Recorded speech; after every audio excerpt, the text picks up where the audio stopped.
Hi, welcome to Box on the Box, Rock and Celluloid, Botbrack for short. I'm Edward Box. It's a bit of rock for you today.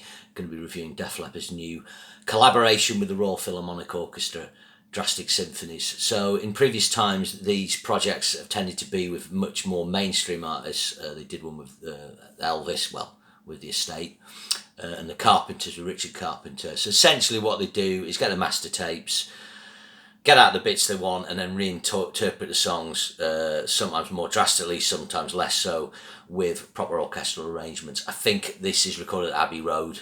I think no penny will have been pinched in terms of using a proper orchestra. I expect there's at least 60, 70 people in the orchestra on this. It has lush string arrangements. So it's a mixture of classics, a mixture of kind of newer tracks that maybe want to get out there, and some deeper cuts. So it opens with a deeper cut, Turn to Dust, off the Slang album. This originally had a kind of Arabic feel, so it's got quite a cool intro exploring those types of that scale with the strings. I don't think this song's great. It's got a lot of atmosphere. The original was interesting, and this is, but I wouldn't have opened with it. But it works pretty well with the string arrangement. I just don't think it's the best song. The next song is another deep cut. It's Paper Sun. If you've not heard Paper Sun, even if you don't like Def Leppard, check it out. It's a great track. It's off the Euphoria album. The song has a Mixolydian flat 6 tonality. I know I always talk about this, musicians will be aware of that. It's got a lovely major minor tonality. Sometimes people call it a Hindu scale. The string arrangements work fantastic on this. I think really the song's really good, so if you get the strings right, you're just doing another version of a great song, but it works really, really well. Then you've got the version of Animal off Hysteria, obviously they're one of their classic tracks. This kind of has a lot of the drums, bass, stuff like that stripped out. I don't know if it totally works. Obviously, Animal's got really good modulations. It's got interesting chord sequences, so that does lend itself to the string arrangement. They do a good job. I'm just not sure. I think you'd be grabbing for the original. Then there's just a really bizarre version of Pour Some Sugar on Me. They've stripped everything away. They've got Joe duetting with a female singer, I've forgotten her name. They've changed the kind of chord sequence and turned it into a kind of ballady duet pop country thing. The problem with this is it exposes the stupidity of the lyrics even more. It's one thing to be singing these kind of lyrics if you're at a club drinking lager and there's pole dancers or whatever, or you're working out at the gym, but when it's done with this arrangement, it just doesn't work to me. Again, now you've got Hysteria, a version of the title track off their massive selling album. Again, I don't think this adds much to the party. The original Hysteria has quite a lush sort of sound anyway, probably some hints of keyboards and synths. So that doesn't work. But then track 6 is a version of Love Bites. Now, there's quite a few ballads on this, and when the strings get brought out for the ballads, it works really well. Obviously, lush string arrangements always work well on ballads.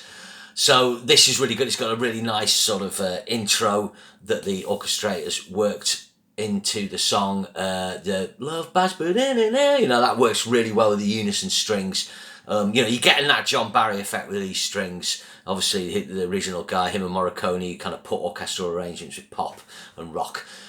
So lovely creamy string sounds. Next track is Goodbye for Good this time. This is a track of Diamond Star Halos. I think really they're wheeling this out because they want to encourage interest in the last release.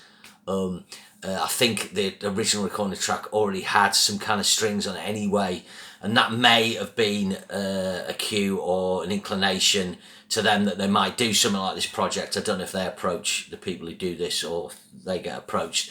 I don't think the album needs this. The album's 78 minutes long.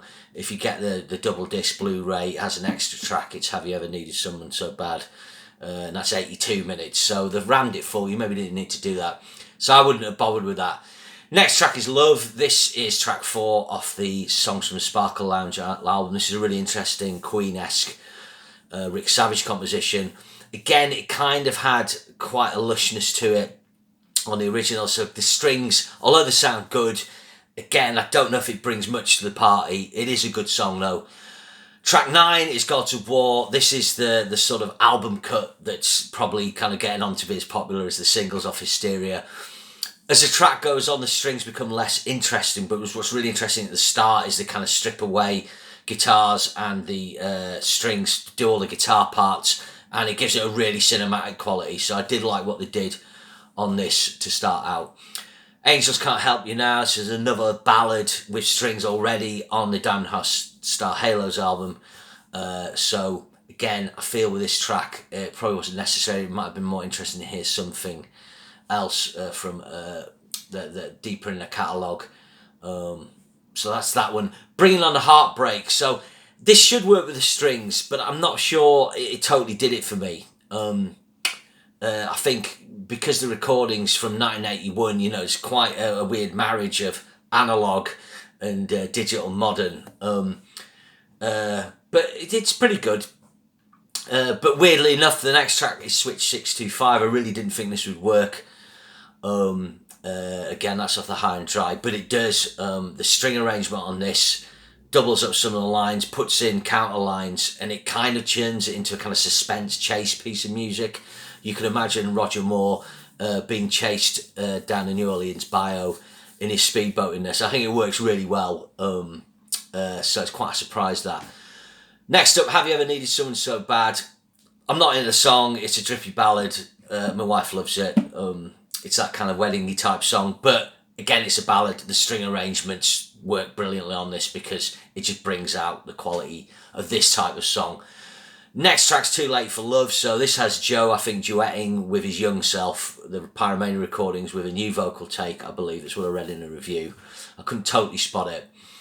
This works really well. What's interesting about this, it exposes the lyrics more, and there's quite a kind of UFO Philmog influence on these lyrics, which I think are a cut above some of the Leppard lyrics, and the sort of neon lit London nightlife quality of the lyrics works really well. The string arrangement, it gives it again a cinematic quality, and it works very well. I really like this.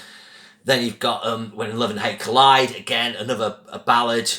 Not into the song, but the strings work really well. Last track is Kings of the World. This was a studio track off their live Mirrorball album.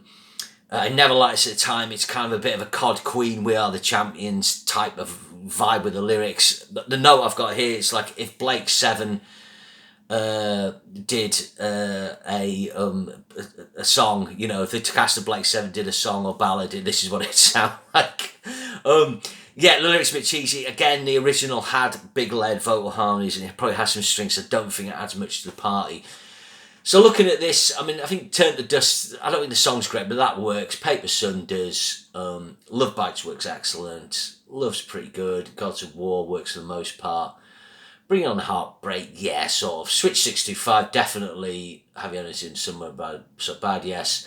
Too Late for Love, yes. When Love and Hate Collide. So kind of 10 and 11 of these tracks work. Some are really good. I'd say 6 or 7 are really, really good. So the other ones are decent. The other ones don't work as well. You know, this is probably a 6 out of 10. But if you're a Def Leppard fan, you're going to buy it.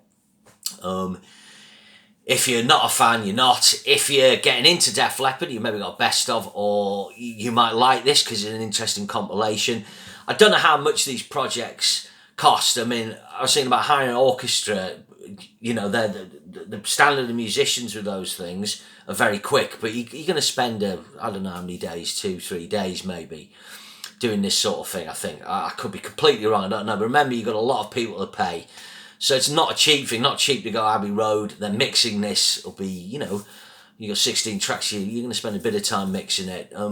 So, you know, they must cost these and think, yeah, whoever does these things, yeah, we're gonna make some money out of Def Leppard. But yeah, I don't know what that would be. But yeah, maybe not a necessary album, but quite interesting. It's been a while since a rock band has done this. Obviously, Scorpions did Moment of Glory with the Berlin Philharmonic, and of course, Metallica had huge success with S&M and reinvented quite a few of their songs with that. So yeah, don't think there's anything more to say. Just looking at my notes. Yeah. So if you like Def Leppard, check it out. If not, there is some songs you'd probably like here, or you may find it interesting to see what they've done.